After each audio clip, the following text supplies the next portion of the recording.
No more questions. Order. Question number 5, Dr. David Clark.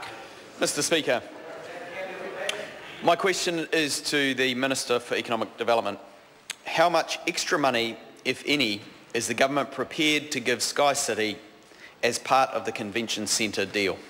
Honourable Stephen Joyce. Mr. Speaker, I've been clear all the way through that our least preferred option is to provide any funding to SkyCity for the convention centre. We are in the process of discussions, and I'm not prepared to conduct those discussions in the public domain, as that would undermine our position. However, obviously, the outcome of any such negotiations and discussions would be reported publicly, and I'll advise the member at the time. Supplementary question, Dr. David Clark. When will he front up and tell taxpayers how much of their money he is planning to spend to save a deal which he promised would be free? Honourable Stephen Joyce. Well, Mr. Speaker, the deal that we're talking about, of course, is a deal to build a $402 million convention centre. $402 million, which the Labor Party opposed, by the way, but now suddenly seem weirdly in favour of. But, Mr. Speaker, in due course, I will advise the member once discussions are concluded. Point of order, Dr. David Clark. Mr. Speaker, I've tried to make my questions particularly straight today. It was a question about time frame. The Minister has gone off on a tangent about the nature of the deal. There was so much noise coming from me. I apologise for the member. I didn't hear his point of order when he raised it, but by the time the point of order was recognised, the Minister was about to, I think, answer the question. So if we can allow the Minister to complete. Order! The level of interjections coming from my left is getting to a very unsatisfactory stage.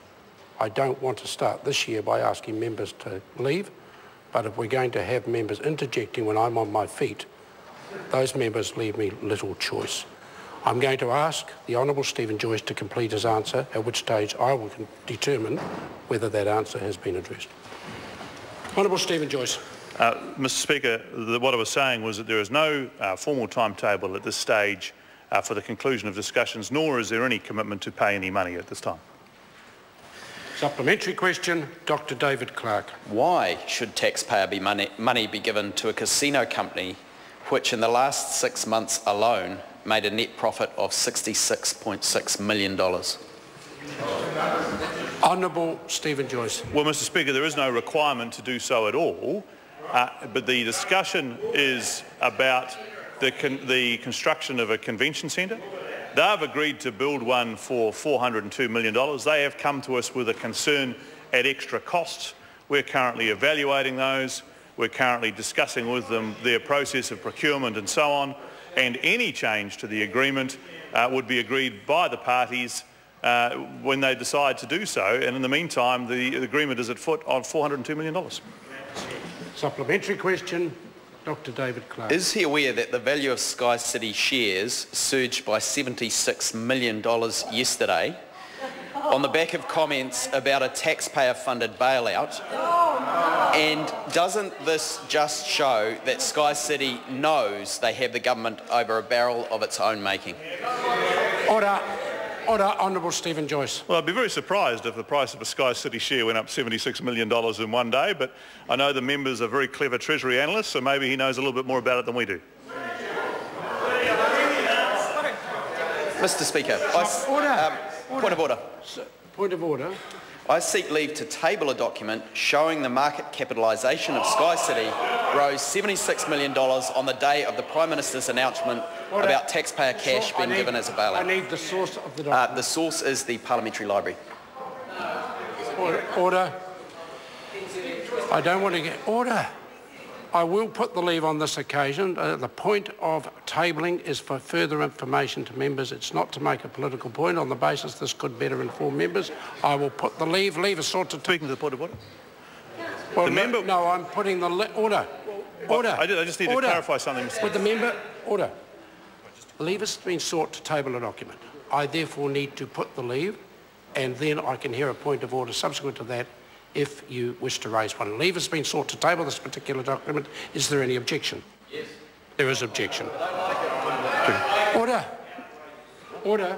Point of order, Honourable Stephen Joyce. The point of order, Mr. Speaker, was the member was talking about the share price of the company, and then he... Well, I'm just getting the point. Order. This is a point of order. And then he sought to do some information which was in relation to a separate matter, which is the overall market capitalisation of the company.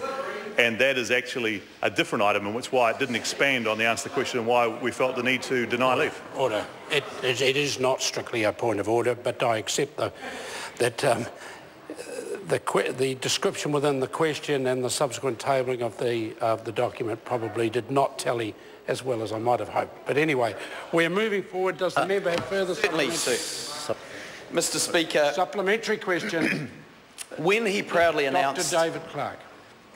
When he proudly announced in July 2013 that SkyCity will meet the full costs of the convention centre, was he meaning full costs in a strict legal sense or more in a pretty legal kind of way? Honourable Stephen Joyce. Mr. Speaker, I was referring to the fact that SkyCity would pay the full cost of building a $402 million convention centre, and that is still the case. They have proposed, Mr. Speaker, that there are some additional costs, and they have come to us to discuss those costs, and we're discussing them. But let's be clear, Mr. Speaker, we know that under the opposition, the $402 million would have been left on the table. Question number 6. The Right Honourable Winston Peters.